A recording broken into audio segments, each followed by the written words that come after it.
সালামুন আলাইকুম তিবিতুম মুবারাকাতান তৈয়িবা রব্বি আউযু বিকা মিন হামাজাতি শায়াতিন ওয়া আউযু বিকা রব্বি আইয়াহদুরুন। সালামুন আলাল মুরসালিন আলহামদুলিল্লাহি রব্বিল আলামিন। প্রিয় মুসলিম ভাই বোনেরা, আমন্ত্রণ জানাচ্ছি আজকের একটি টপিক। আজকের টপিকটা আমরা হেডলাইন করেছি, যে সমস্ত মডারেট মুসলিম মনে করেন যে মসজিদ কেবল নামাজের স্থান,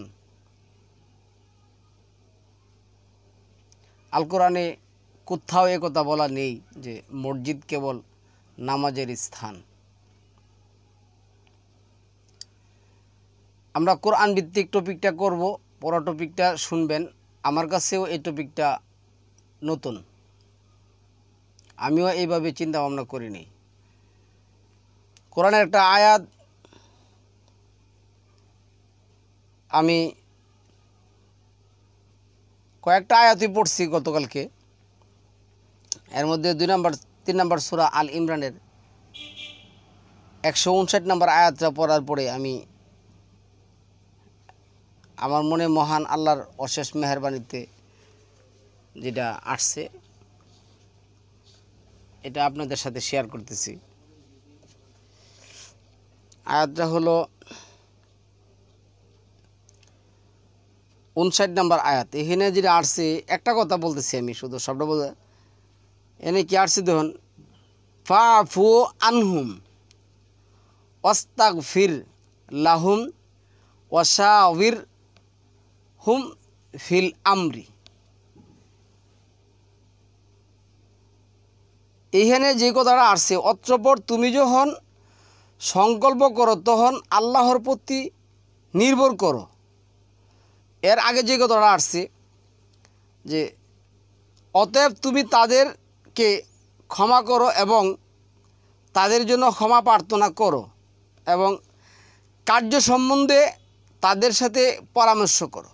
তো এইখানে যে কথাটা আসছে, ফাআফু আনহুম ওয়াস্তাগফির লাহুম ওয়াশাবিরহুম ফিল আমর। এই যে আমর, এই শব্দটা কিন্তু এক বচনে আসছে। এই ইডার বহু বচন হলো আমরাইন। তাহলে মসজিদের মধ্যে মহান আল্লাহ তাআলার বিধান আমর নিয়ে আমাদের কি করতে হবে? আলোচনা করতে হবে।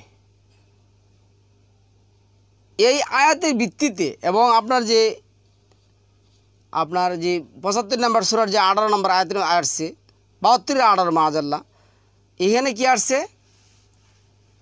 ওয়া আন্নাল মাসাজিদা লিল্লাহ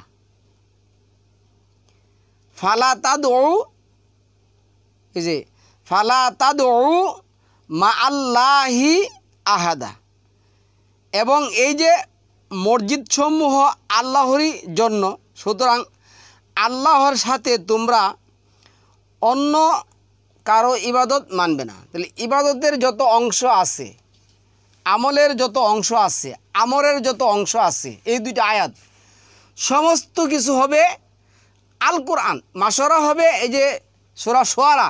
তারা কিন্তু এই শুআরা বলতে রাজনীতিক দল, রাজনীতিক আলোচনা প্রচলিতটি বোঝায়, কিন্তু এটা হবে কি আমর, যেটা 3 নম্বর সূরার 154 নম্বর আয়াতের মধ্যে আসছে, কুল ইন্নাল আমরা কুল্লাহু লিল্লাহ। তুমি বলে দাও সমস্ত আমরগুলির মালিক একমাত্র আল্লাহর এখতিয়ারধীন। এটা 13 নম্বর সূরার 31 নম্বর আয়াতের মধ্যে আসছে। তো হুকুম এবং বিধানের মালিক একমাত্র আল্লাহ। এটা সম্মানিত ভিউয়ার্স, আমরা এই আয়াতগুলি দেখলাম। তারপরে যদি আপনি এটা দেখেন, মানে এখানে যেটা আসছে আপনার 22 নম্বর সূরার মধ্যে যে কথাটা আসছে, এইখানে দেখেন কত বড় একটা জালিয়াতি করে ওরা থয়ে রাখছে। এইখানে 22 নম্বর সূরার এই যে 39 নম্বর যে আয়াতটা আসছে, দেখুন এখানে কি লিখছে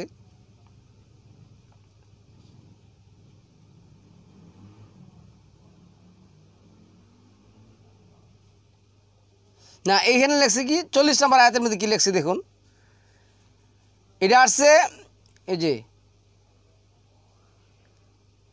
সলাওয়াতু অমাসাজিদু ইউজ কারু সালাওয়াত, এই যে সালাওয়াত, সালাওয়া তুন মাসাজিদু ইউজ কারু, এই যে মূল করিল জাল কাফরা আর মূল করিল সোয়াদ লাম ওয়াও আর মূল করিল সিন জিম দাল। ওরা এনে কী করছে দেখুন, কত বড় কাহিনী করছে। কী লেখছে, প্রতিহত না করতেন তাহলে বিধ্বস্ত হয়ে যেত খ্রিস্টান সংসার বিরাগীদের উপাসনালয় স্থল, গির্জা, ইহুদিদের উপাসনালয় এবং মসজিদসমূহ। চিন্তা করেন ইহুদিদের উপাসনালয় আছে। আচ্ছা, অর্থ যদি আমরা যদি সরাসরি অর্থ করি কী আসবে দেখুন, সালাওয়া সোয়াদলাম ওয়া, আমি তো সালাতের আলোচনা করেছি, সোয়াদলাম ওয়াও দিয়ে আসছে 99 বার। এখানে একটা অর্থ, এইখানে অর্থ হলো কি, এইখানে যে অর্থটা আসছে এই অর্থটা হইলো, এই সালাতের অর্থটা হলো এই সালাত যে এনে আসছে সোয়াদলাম ওয়াও যে শব্দটা এনে ব্যবহার করা হয়েছে, যেহেতু মসজিদ আসছে তাহলে এইখানে হইলো প্রার্থনার ঘর, প্রার্থনার জায়গা, কিন্তু পরে আসছে জাকারা ইউজকারা বিধান। তাহলে মসজিদ হলো আল্লাহর বিধান প্রতিষ্ঠার স্থান। যখন আপনি আকিমুস সালাত বলবেন, মুকিমুস সালাত বলেন, ইউকিমুনা সালাত বলবেন, তাহলে আয়াত আসবে 400। এই 400 আয়াত প্রতিষ্ঠার স্থান। এখন সময় আমরা যেটা বলবো একটু বলি, এই যে মসজিদগুলি আমরা দেখি বাংলাদেশ তো সারা পৃথিবীতে যত মসজিদ আছে, আপনি মসজিদে কি হয় কি করতে হবে আমি এই জিনিসগুলি বলবো। আজকে এই মসজিদগুলিতে আমরা কি করি, সালাত আদায় করি, কিন্তু সবচেয়ে বড় চিন্তা এবং ভাবনাটা একবার আপনারা ভেবে দেখছেন? শুনুন, আজকে দেখুন আমি বাংলাদেশে দেখলাম হানাফি মসজিদ আগলে হাদিস মসজিদ ভাঙচুর করে, তারা বলে হানাফিরা আগলে হাদিসের মসজিদ ভাঙচুর করছে। আবার দেখা গেছে যে এই বায়জুদ খান পন্নী সাহেবের আলাদা সিস্টেম আলাদা নামাজ, হানাফিদের আলাদা সিস্টেম আলাদা নামাজ, তারপরে আপনার এই আগলে হাদিসের আলাদা সিস্টেম আলাদা নামাজ, তাবলিগ জামাত যে কোনটার মধ্যে আছে বা আপনার জামাত ইসলাম যে কোন নামাজের মধ্যে আছে আল্লাহ আলাম, আল্লাহ ভালো জানে গেল। এখন আপনি এইখানে কী করতেছেন আমি বলি, এক নজরে বলি। প্রথম কথা হলো আপনি এই মসজিদে ঢুকেন, আল্লাহুম্মা বিসমিকা আমত কি জানে আল্লাহুম্মা তাকলিয়া আবু আবার রহমাতিকা, এই কথা বলে ঢুকেন, এটা কিন্তু কোরআনে নেই। তাহলে এইখানে সূরা হলো কোরআন। পরে আপনি মসজিদে যায় সেরা যে সুন্নত নামাজ পড়তেছেন, সুন্নত নামাজের কথা কোরআনে নেই। নফল পড়তেছেন কোরআনে নেই, ওয়াজিব পড়তেছেন কোরআনে নেই, বেতের পড়তেছেন কোরআনে নেই, একটাও নেই। দ্বিতীয় কথা হলো আপনি যেই নিয়মে পড়তেছেন আপনি কিন্তু বলতেছেন যে আমি হানাফি মাযহাবের অনুসারে নামাজ পড়তেছি, আমি আহলে হাদিস অনুসারে নামাজ পড়তেছি, আমি দেওবন্দীদের অনুসারে নামাজ পড়তেছি, আমি শিয়াদের অনুসারে নামাজ পড়তেছি, আমি বায়জুদ খান পন্নীর অনুসরণে নামাজ পড়তেছি। তাহলে আমি যেটা বলবো 20 নম্বর সূরার যে 14 নম্বর আয়াতের মধ্যে যে কথা আসছে, ইন্নানি আনাল্লাহ, নিশ্চয় আমি আল্লাহ। আল্লাহটা কি বলছে? লা ইলাহা ইল্লা হুয়া, আমি ছাড়া কোনো বিধানদাতা আইনদাতা নেই। আনা ফা'বুদুনি, কেবল আমার বিধানটাই মানো, আমার ইবাদতটাই তোমরা কি করো।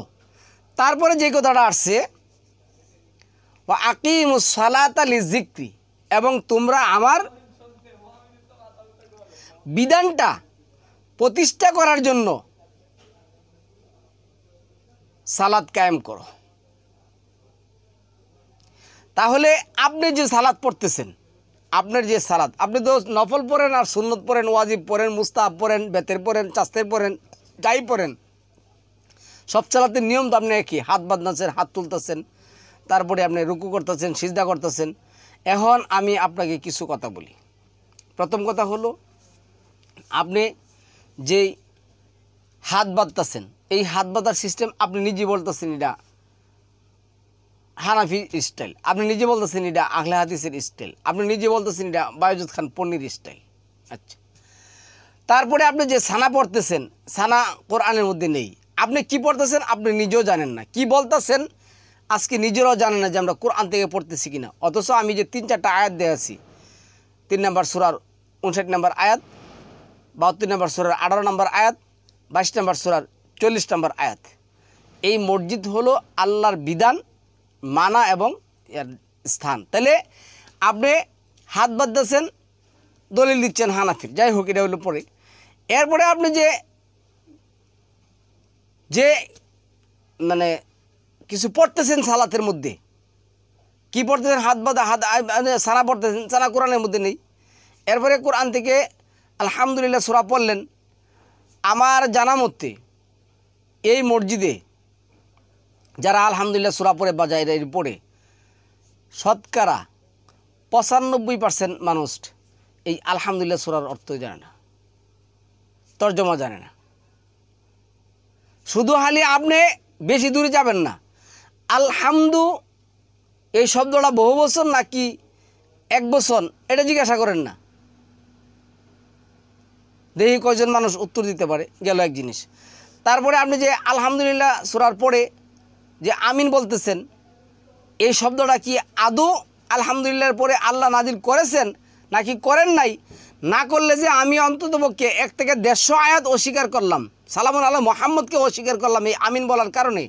তারা আজকে আমিন নিয়ে সেরা এই নামাজের মধ্যে কী করছে, এই মসজিদে কী করছে, মানে মারামারি ফালাফালি করতেছে। একজন বলতে জোরে আমিন বলতে হবে, একজন বলে আমিন আস্তে বলতে হবে, অথচ আমিন শব্দটাই নেই। আলহামদুলিল্লাহর পরে এমন কোনো মায়ের পুতের ক্ষমতা আছে? সালামুন আলা মুহাম্মদকে কী বলছেন, কতটি আয়াতের মধ্যে বলছেন? 6 নম্বর সূরার 35 নম্বর আয়াতের মধ্যে, আমি যা নাজিল করেছি যারা তার প্রতি ঈমান আনে না, তোমার যদি ধৈর্য না হয় তাহলে যদি তুমি পারো আসমানে সিঁড়ি বায়া সিঁড়ি একটা আয়াত নিয়ে আসো, অথবা তুমি কি করো, জমিনের মধ্যে একটি সুরঙ্গ হুজো, গিয়ে দেখো তুমি কোনো একটা আয়াত নিয়ে আনতে পারো। আর আপনাকে আমাকে কি বলছেন? 47-এর 2 বলছেন, বিমা নুজিলা আলা মুহাম্মদ, মুহাম্মদের উপর যা নাজিল করা হয়েছে তোমরা তা মানো। তো মুহাম্মদের উপরে কোন সূরার কোন আয়াতের মধ্যে এই সানা সুবহানাকা আল্লাহুম্মা ওয়া বিহামদিকা ওয়া তাবারাকা ইসমুকা নাজিল করছেন?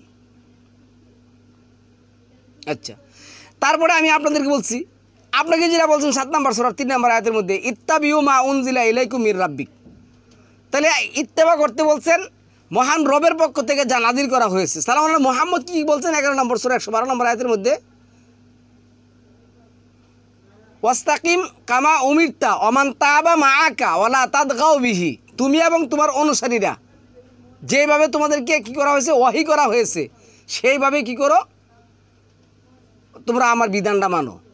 তাহলে আমি বলছি কি, আপনারা কোরআনের এই যে মসজিদগুলিতে আমরা যাই, যাওয়ার পরে আপনারা যে এই যে হানাফি, আহলে হাদিস, শাফি এইটা সেইটা নিয়ে সেটা মারামারি করতেছেন, কেউ কিন্তু ভুলেও বলে না যে আমরা আল্লাহর বিধান আল্লাহর ঘরে প্রতিষ্ঠা করার জন্য আসছি। আজকে এই মসজিদগুলির মধ্যে যা হতো তার একটা কোনো কাজ এই মসজিদগুলির মধ্যে হয় না। কি হয় আমি ওইদিকে কথা না বাড়াই সেরা আপনাদেরকে আমার লেখাটা একটু বলবো। তো এইখানে কি আছে দেখুন, এই মসজিদের মধ্যে আপনি যে এই নামাজ পড়ছেন, এই নামাজের মধ্যে আপনার এই যে সানা পড়ছেন নাই, এই যে আমিন পড়ছেন নাই, রুকুতে গিয়া সুবহান রাব্বিল আলা পড়ছেন কোরআনের মধ্যে নাই, সেজদায় গিয়া না রুকুতে গিয়া সুবহান রাব্বিল আজিম পড়তেছেন কোরআনের মধ্যে নাই, দাঁড়ায় সেরা রাব্বানা লাকাল হামদান কাসিরা এগুলি পড়তেছেন কোরআনের মধ্যে নেই, সামি আল্লাহু লিমান হামিদা বলতেছেন নাই। তারপরে আপনি সেজদায় গিয়া যেটা পড়তেছেন সুবহান রাব্বিল আলা, এটা কোরআনের মধ্যে নেই। আপনি 2 বৈঠকের মাঝখানে 1000-এর মধ্যে একজন মানুষ ধৈর্য সহকারে বসে না, অথচ প্রত্যেকটা আল্লাহ যেটা বলছেন 33-38-এর মধ্যে কাদারা মাকদুরা, আল্লাহর প্রত্যেকটা একটা বিষয় সুনির্ধারিত। আপনি রুকুতে যতক্ষণ টাইম ব্যয় করবেন, সিজদা এতক্ষণ করবেন, মধ্যখানে বসা এতক্ষণ করবেন, দাঁড়াতেও এতক্ষণ করবেন। কিন্তু আপনি অনেকে তো দাঁড়ায়ও না, অনেকে তো রুকুর থেকে উঠেও না, আবার অনেকে দেখেছে সেজদা গেলে সেজদা থেকে উঠেও না, কোনো কিছুই না। আপনি কি করতেছেন নিজেও জানেন না। আচ্ছা গেল, তারপরে আপনি এইভাবে কি করলেন, এই যে আত্তাহিয়াতুলিল্লাহি ওয়াস সালাওয়াতু পড়ছেন, কোরআনের মধ্যে নেই। তারপরে আল্লাহুম্মা সাল্লি আলা মুহাম্মদ ওয়া আলা আলি মুহাম্মদ, এটা কোরআনের মধ্যে নেই। আপনি দুই দিকে সালাম ফিরাচ্ছেন, আসসালামু আলাইকুম রাহমাতুল্লাহ, এটা কোরআনের মধ্যে নেই। তাসবিহ তাহলিল করেছেন, এগুলি কোরআনের মধ্যে নেই। তাহলে আমি যে আয়াতগুলি বললাম, 3টা আয়াত যে বললাম, এই আয়াতগুলির ধারে কাছেও নেই। সবচেয়ে বড় কথা হলো, এই মসজিদে যারা যায় তারা কখনো আমার এই কথাগুলির সাথে আপনারা মিলিয়ে দেখবেন, এই প্রচলিত মসজিদগুলিতে এর বিন্দু পরিমাণ একটা কোনো কিছু হয় কিনা। তাহলে সম্মানিত ভিউয়ার্স, আমি ভূমিকা হিসাবে অনেকগুলি সময় নষ্ট করে ফেললাম। আল্লাহ আমাদেরকে সময়ের মূল্যায়ন দেখ। এখানে আমি কি লিখছি দেখুন, মসজিদ কেবল নামাজ আদায়ের স্থান নয়, মসজিদ কেবল নামাজ আদায়ের স্থান নয়, আর মসজিদ কেবল এই হানাফি, শাফি, হাম্বলি, মালিকি, শিয়া, কুর্দি, হেরেজি, মুতাজিলা, তারপরে মানে আহলে সুন্নাতুল জামাত, আহলে হাদিস, ফায়জুদ খান পন্নী, এই সমস্ত তর্ক বিতর্কর জায়গা মসজিদ নয়। মসজিদ আল্লাহর ঘর। ও আন্নাল মাসাজিদ লিল্লাহ, আল্লাহর ঘর। ফালা তাদউ মা আল্লাহি, ফালা তাদউ মা আল্লাহি ইলা আহাদা।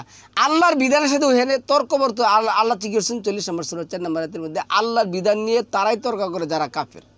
দলাদলি করা যাবে না 5 নম্বর সূরার 6 নম্বর সূরার 159 নম্বর আয়াতের মধ্যে। দল তৈরি করে শয়তানের দল, শয়তান যারা দল তৈরি করে তাদের সাথে কোনো সম্পর্ক নেই 6/153-তে।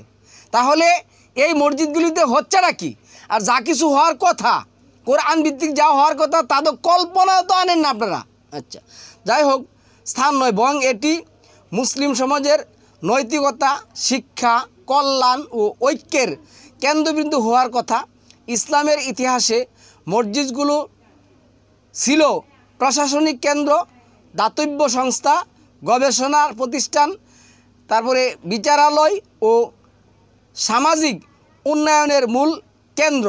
অথচ আজকের বাস্তবতায় মসজিদের ভূমিকা সীমিত হয়ে পড়েছে মূলত নামাজ, মানে মূলত যে কী করছে, নামাজের স্থান হিসাবে এই মডারেট মুসলিমরা বাইচা নিছে। এখন এই মসজিদগুলিতে এই কাজ করতেছে। এনে কি করা হয়, এই হুজুরের উপর কমসে কম 70টা আয়াত আছে।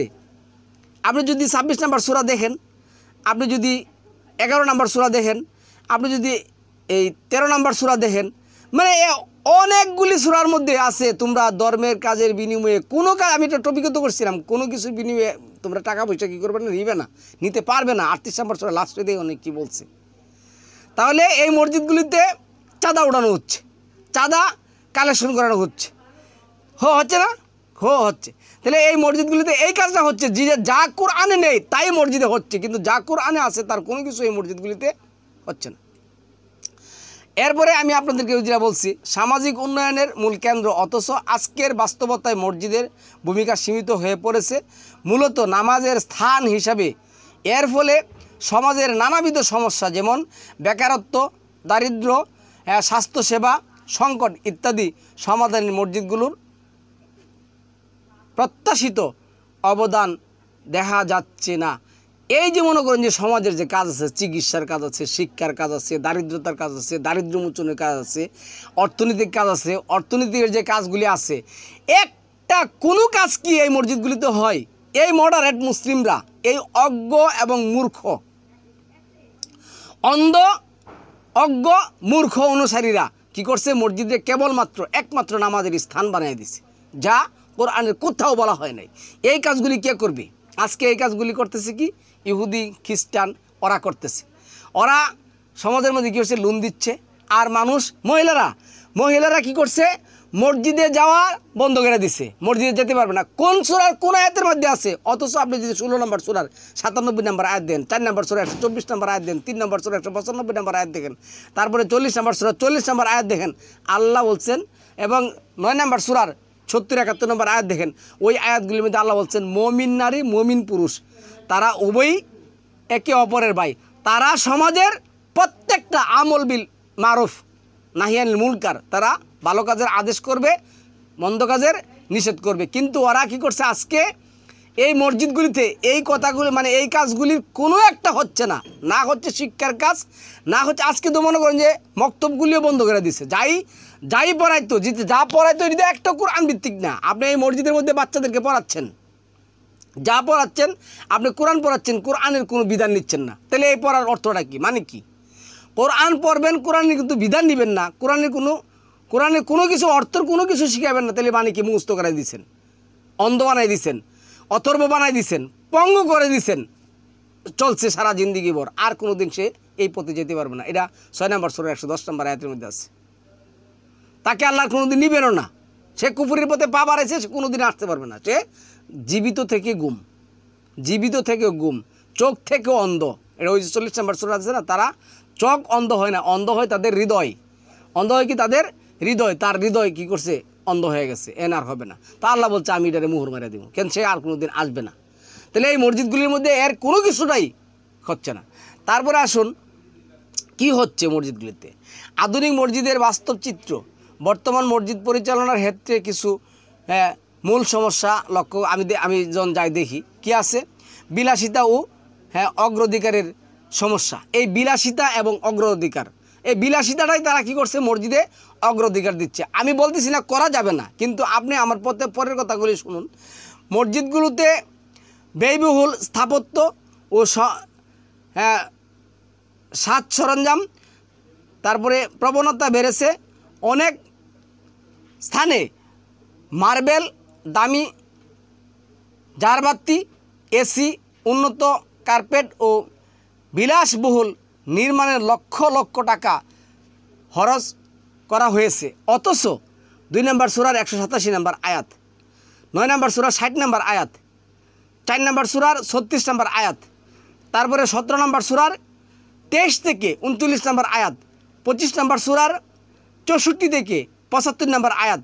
এইখানে মসজিদের মধ্যে এই কথাগুলি, এই কাজগুলি প্রতিষ্ঠা হওয়ার কথা ছিল। তার কোনো একটা এই মানুষ কি জানে? যারা নামাজ পড়তে গেছে, আপনি দেখবেন যে 99% লোক কোরআন পড়তে পারে না। তাদেরকে বলছে কি, আপনারা 10টা মানে সূরা শিখুন, আর আপনারা নামাজ পড়ুন, আর আসসালাতুল মিফতাহুল জান্নাতের চাবি হচ্ছে নামাজ। মরলে আপনি কি করবেন? আপনার কাছে চাবি আছে, যাবেন। আরে আল্লাহ যে বললেন, ইয়া আইয়ুহাল্লাযিনা আমানু লা তাকরাবুস সালাতা ওয়া আনতুম সুকারা হাত্তা তা'লামু মা তাকুলুনা। তোমরা কখনো নামাজের দ্বারে কাছে আসবে না যতক্ষণ পর্যন্ত কি পড়তেছো, কি বলতেছো না জানো। তারপরে 14 নম্বর সূরা 31 নম্বর আয়াতের মধ্যে আল্লাহ বলছেন, আমার বান্দাদের মধ্যে যারা মুমিন তারাই কেবল সালাত আদায় করবে। যারা আল্লাহর সাথে শিরক করে তারা তো আসমান থেকে ছিটকে পড়ে, শুধু পড়েই না, তাকে পাখি অথবা জ্বর এমন এক স্থানে নিয়ে ফেলে দিল সে যেন আর কখনো না আসতে পারে। তাহলে এই লোকগুলি মনিবিনা ইলাই, এই যে 30-31 বলছেন, একমাত্র দৃঢ়চিত্তে সকল সম্পর্ক, মানব জাতির সকল সম্পর্ক ছেদ করে আপনাকে কী করতে হবে? সালাতের মধ্যে দণ্ডায়মান হতে হবে। সালাত তো 2 ধরনের, একটা আছে দায়মুস সালাত, একটা আছে কায়েমুস সালাত। দায়মুস সালাত আপনি সেটা করলেন, কিন্তু কায়েম যেটা করতে হবে এই শিক্ষাটা আপনি করতে নেবেন। আজকে এই মোল্লাগুলিকে কী দিচ্ছে মানুষগুলিকে, নবীর সুন্নত দাঁড়িয়ে রাখেন, নবীর সুন্নত নফল পড়েন, নবীর সুন্নত আপনি ওয়াজিব পড়েন, মুস্তাহাব পড়েন, নবীর সুন্নত বেতের পড়েন। এরপরে বেতের নিয়ে আসে তর্ক বিতর্ক। বেতের নামাজ কোন সুরার কোন আয়াতের মধ্যে আছে? এই প্রচলিত বেতের নামাজ এর গন্ধ ছিটা ফোটাও কোরআনের মধ্যে নেই। এই যে প্রচলিত সুন্নত নামাজগুলি আছে, ওয়াজিব মুস্তাহাব নামাজগুলি আছে, একটা নামাজ কোরআনের মধ্যে নেই। মসজিদে গেছে ঘন্টার পর ঘন্টা সময় ব্যয় করতেছে, আর এনে পড়তেছে। আল্লাহ যে 14 নম্বর মানে সূরার যে আয়াতের মধ্যে বলছেন, 16 নম্বর সূরা আয়াতের মধ্যে বলছেন, তোমরা আল্লাহর নিয়ামতগুলি গণনা করো না। অথচ হাজারের তসবিহ বানাইছেন, হাজারে তসবি বয়া বয়া সেখানে জমা শুরু করছে। এই কাজগুলি কেনা করবে? এরপরে এখন তো দেখছি মসজিদে গেছিরা ইমাম বলতেছে, ওই যে তাদের যে নামদারি যে ইমাম আছে, যদিও ইমাম বলা ঠিক না, আমাম হবে। আর যে ওই যে শুক্রবারে যে আসে, মনে হয়তো আবা জাব্বা জুব্বা লাগায় যেভাবে আসে, মনে হয় যে আসমান থেকে নাই মারছে। এবং এই লোক আইসা বলতেছে আর পিছি দিয়া মোবাইল টিপতেছে, ঘুমাইতেছে। হ্যাঁ এসি বাতাস খাওয়ার জন্য তাড়াতাড়ি গেছে, সপ্তাহে একদিন গেছে, সারাদিন আর খবর নাই। আচ্ছা যাই হোক, আমি বিশেষভাবে বলতে গেলে আপনারা এই কী জানে রে অনেক বড় হয়ে যেতেছে টপিক। আচ্ছা তারপরে এইখানে যে কথাগুলি আমি বলবো, এই যে বিলাসিতা, এই বিলাসিতা দেখা যায় প্রত্যেকটা মসজিদের মধ্যে, অথচ এই অর্থ দারিদ্র্যের শিক্ষা, স্বাস্থ্য ও কর্মসংস্থানের উন্নয়নের তেমন ব্যয় হয় না। মসজিদের আয়, দানের টাকা ও সরকারি অনুদানের হিসাব প্রকাশও থাকে না, আর ওরা যায়ও না। আজকে আমরা যারা ঢাকা মানে দেশের থেকে আসিছিরা এই মসজিদগুলিতে সালাত আদায় করি, কোনো দিন কি ন্যূনতম চিন্তা ভাবনা করেছি যে আমরা এই টাকা দিতেছি মসজিদের মধ্যে, চাঁদা দিতেছি মসজিদের মধ্যে, এই টাকার আয় ব্যয় কী, এই টাকার খরচা কী, কীভাবে এই টাকা খরচা হচ্ছে? আল কোরআন ভিত্তিক যে 17টা খরচার হাত আছে, এই হাতে খরচা হচ্ছে কি হচ্ছে না, বা এরা কি না আত্মসাৎ করতেছে, কোনো একটা চিন্তা ভাবনা ভাব দিতে পারবেন না। কেন আপনি এমুক লোকেরে বানাই দিচ্ছেন, কি জানেন মসজিদের সভাপতি বানাই দিচ্ছেন, দেখা গেছে কি সমাজের মধ্যে সে একজন সন্ত্রাস মানে আমি যেটা বলছি, তার ভয়ে আপনি কোনো কিছু বলতে রাজি না, সে স্থানীয় লোক, না বাবা আমরা এনে এগুলি বলতে পারবো না। অথচ আল্লাহ কি বলছেন? আল্লাহ কি বলছেন 2 নম্বর সূরা 114 নম্বর আয়াতের মধ্যে, আর তার চেয়ে বড় জালেম কে আছে যে আল্লাহর ঘরে আল্লাহর বিধান প্রতিষ্ঠা করতে কি করে বাধা দেয়? তাহলে আপনি আল্লাহর বিধান প্রতিষ্ঠা হচ্ছে কি হচ্ছে না, এই মসজিদে আপনার দেখার দায়িত্ব আছে না? আপনি বলতেছেন না ভাই আমি তো অন্য গ্রাম থেকে আসছি, অন্য দেশের থেকে আসছি, আমি ভিনদেশী, এটা আমাদের জানার দরকার কি? আচ্ছা তারপরে আসুন, এই মসজিদের আয় ব্যয়ের টাকার কথা বললাম। এরপরে আসুন বিদ্যুৎ ও রক্ষণাবেক্ষণের জন্য চাঁদা সংগ্রহ। বড় মসজিদগুলোতে এসি, ফ্যান ও আলোর খরচ মেটাতে মাসিক চাঁদা তোলা হয়, কিন্তু এই অর্থ থেকে দারিদ্র ও অসহায়দের জন্য বরাদ্দ রাখা হয় না। এই যে গত যে রমাদান মাস গেল, এই মসজিদগুলিতে যেই নামাজের নাম নাই, গন্ধ নাই, যে নামাজ পড়লে গুনাহ হবে, কোরআন বিরোধী, যা কোরআনের কোথাও নেই, এই যে তারাবি নামাজের নামে হাজার হাজার টাকা উঠিয়ে মোল্লাদের হাতে দিয়ে দিচ্ছে, কিন্তু এই টাকাগুলি দারিদ্রতার হাতে বা কোন হাতে ব্যয় হয়েছে একটা কথার কোনো জবাব নাই, কোনো কিছু নাই। এই মসজিদগুলিতে এই জিনিসগুলি চলতেছে। আচ্ছা তারপরে আসলে কি করছে আমি আরও বলি,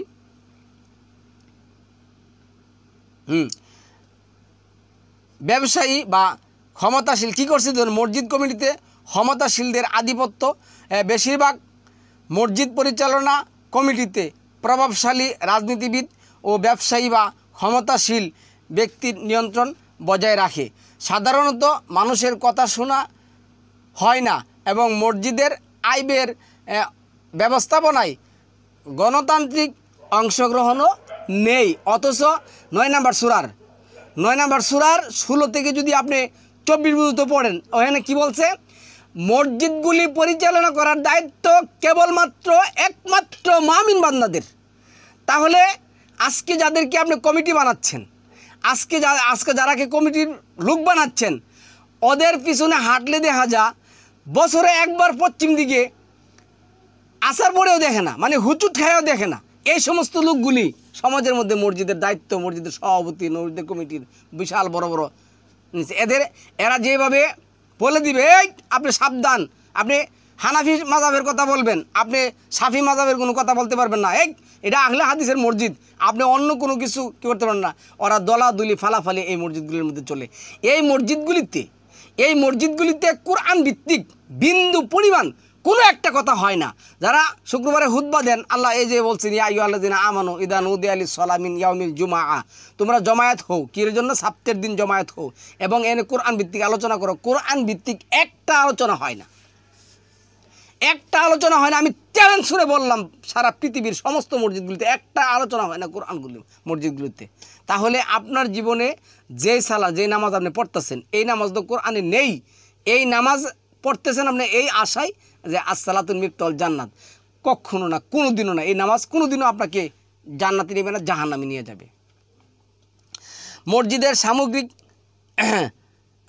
প্রভাবের অভাব। মুসলিম সমাজে লক্ষ লক্ষ মসজিদ থাকলেও সেগুলো সমাজ পরিবর্তন কতটা কার্যকর ভূমিকা রাখছে দেখা যাচ্ছে।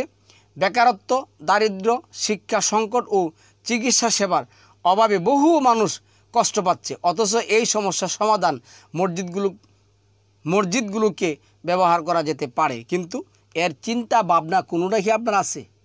আজকে এই যে মসজিদগুলি নামাজের মডারেট নামাজ মানে যে নামাজ কোরআনের কোথাও নেই, এই মসজিদগুলিতে যে সমস্ত নামাজ পড়া হয় এই নামাজ কোরআনের কোথাও নেই।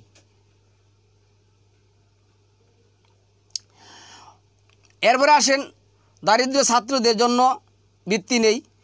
এই মসজিদগুলিতে এই ধরনের কোনো সুবিধা নেই, কিন্তু আপনি স্কুলে যান, ইহুদি খ্রিস্টানরা বৃত্তি দিতেছে, মানুষ ওই দিকে ঝুঁকে পড়ছে, আর আবার গালাগালি দিতেছেন আপনি। এরা নেই। ইসলাম শিক্ষা ও জ্ঞানের উপর বিশেষ গুরুত্ব দেওয়া হয় না, কোরআনের কোনো কিছু শেখানো হয় না। আপনি মক্তবের মধ্যে যে দোয়া দুরুস পড়াইতেছেন, আজানের দোয়া কোরআনে নেই, এই আজান কোরআনে নেই। প্রচলিত যে কালেমা শেখাচ্ছেন এই কালেমা কোরআনে নেই। এই যে নামাজ মানে সালাম শেখাচ্ছেন, সালাম কোরআনের মধ্যে নেই। তাহলে কি শেখাচ্ছেন এই মসজিদগুলিতে? কোরআনে কোথাও নেই। আপনি দোহাই দিয়ে দিচ্ছেন, হাদিসে আছে। কার হাদিস? কিসের হাদিস? কার হাদিস? কিসের হাদিস? এই যে হাদিসের দোহাই যে আপনি দিচ্ছেন, এই হাদিসগুলি কার? আল্লাহ বলছেন, অমান আস্তাকু মিনাল্লাহি হাদিসা, আমার চেয়ে উত্তম হাদিস আর কে বলতে পারবে? তাহলে আল্লাহর যে হাদিস, এই হাদিস কই?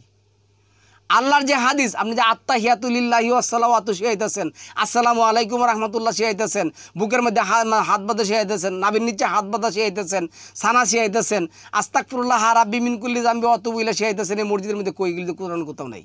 তাহলে কোরআনের কি শিখান? আপনারা তো কোরআন মনে করে শিখতেছেন না, কই কোরআন দেখলি নাই। আচ্ছা, এরপরে আসছে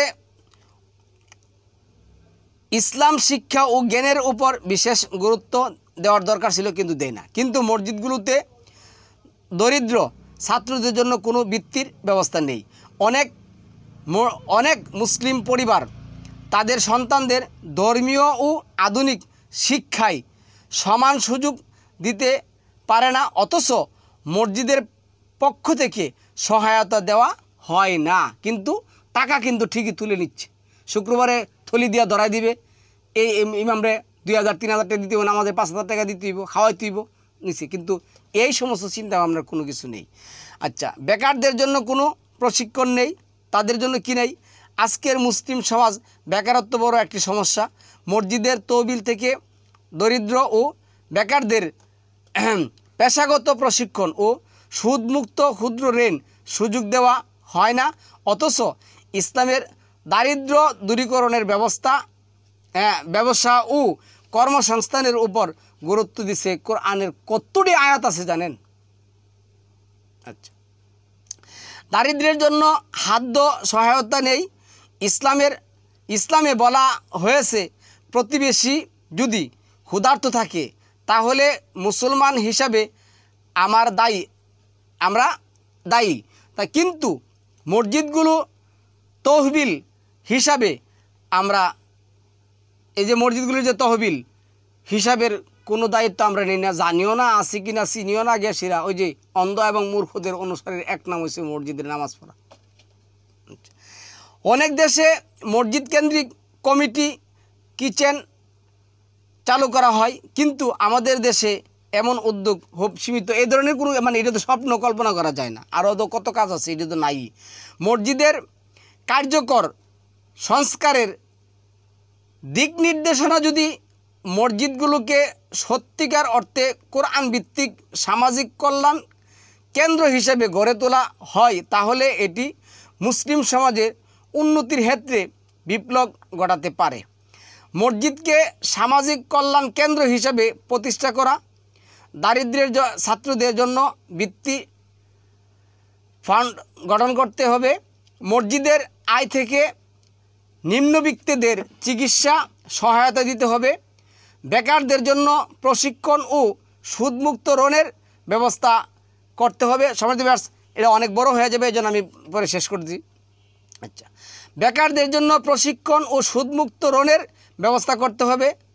অভুক্তদের জন্য কমিটি কিচেন চালু করা যেতে পারে। এই যে আমার আমি ওয়ারিতে থাকি, এখানে আপনার আছে কিনারে খ্রিস্টানদের না কে জানে গির্জা আছে, এখানে আপনি গিয়া দেখুন, এই এলাকায় যত হিন্দু গরিব যত অসহায় হিন্দু আছে, সবাই দুপুরে এনে খাওয়া দাওয়া করে। মুসলিমদের গড়ি নাই, দোকানে বসলে ঘন্টায় 60 জন আসে আপনার, মানে প্রতি মিনিটে আসে একজন গরিব ভিক্ষা করার জন্য। এরা কি অরিজিনালি গরিব নাকি গরিব না? এরা কি প্রতারণা করছে না প্রতারণা করে নাই? এরা কি, এদের কি ব্যবস্থা আছে ইসলাম ধর্মে না নাই? তার কোনো হদিস নেই। এই অন্ধ এবং মূর্খ অনুসারীরা কী করছে, মসজিদকে নামাজের স্থান বানায় বয়ে হয়েছে।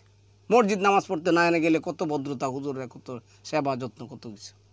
অথচ এই হুজুর কোনোদিনও ওরা উজ্জে সালাম দেয়, মানে আগে ওরে কোনোদিনও সালাম দিন। অথচ আল্লাহ কি বলছেন, ওই যে 6 নম্বর সূরা 54 নম্বর আয়াতে, ওইজা দা আকাল্লাযিনা ইউমিনুনা বিআয়াতিনা ফাকুল সালামুন আলাইকুম। যখন আসবে তুমি সালাম দিবে, কিন্তু কোনো হুজুর দেখবেন জীবনে সালাম দিব না আপনারে। তো মসজিদকে ইসলামিক শিক্ষা ও গবেষণা কেন্দ্র হিসাবে গড়ে তোলা, শিশু কিশোরদের জন্য বিনামূল্যে ধর্মীয় ও আধুনিক শিক্ষা কোর্স চালু করা যেতে পারে। মসজিদের সাপ্তাহিক জ্ঞানচর্চার সভা বা কর্মশালা আয়োজন করা যেতে পারে। তরুণ প্রজন্মকে নৈতিক শিক্ষা ও প্রযুক্তিগত দক্ষতা শেখানোর সুযোগ তৈরি করা যেতে পারে। আজকের যুগে মসজিদগুলোকে শুধু নামাজের স্থান হিসাবে নয়, বরং একটি সম্পূর্ণ সামাজিক কল্যাণ কেন্দ্র হিসাবে গড়ে তোলার প্রয়োজন।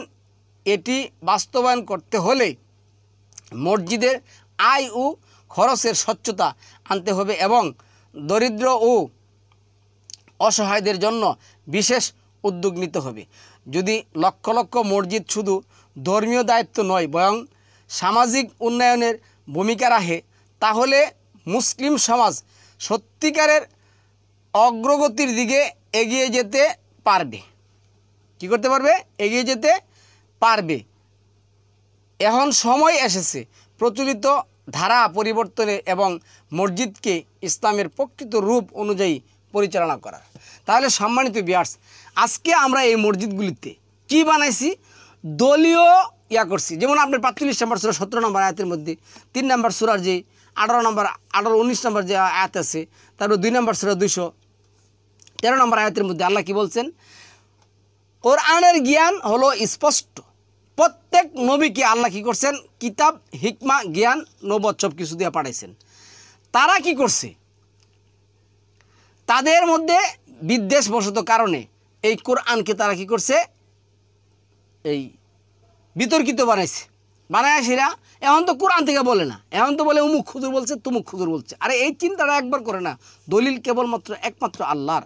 যেখানে আল্লাহ 6 নম্বর সূরার 149 নম্বর আয়াতের মধ্যে কি বলছেন, কুল ফালিল্লাহিল হুজ্জাতুল বালিগা, তুমি বলে দাও সত্যভিত্তিক দলিল হচ্ছে কোরআন।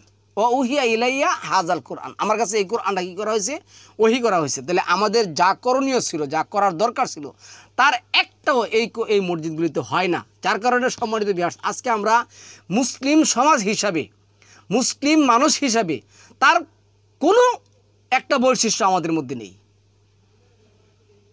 কোনো একটা বৈশিষ্ট্য আমাদের মধ্যে নেই। মসজিদের ভাগ করছে, হানাফি মসজিদ, আহলে হাদিস মসজিদ, শিয়া মসজিদ, এই সমস্ত। আরে কী ব্যাপারে, এগুলি কি? আল্লাহ আমাদেরকে এই টপিকটা থেকে বিচার বিশ্লেষণ করে কিছু শেখার তৌফিক দান করুক। সালামুন আলাইকুম, তিবিতুম মুবারাকাতুন তৈয়িবা।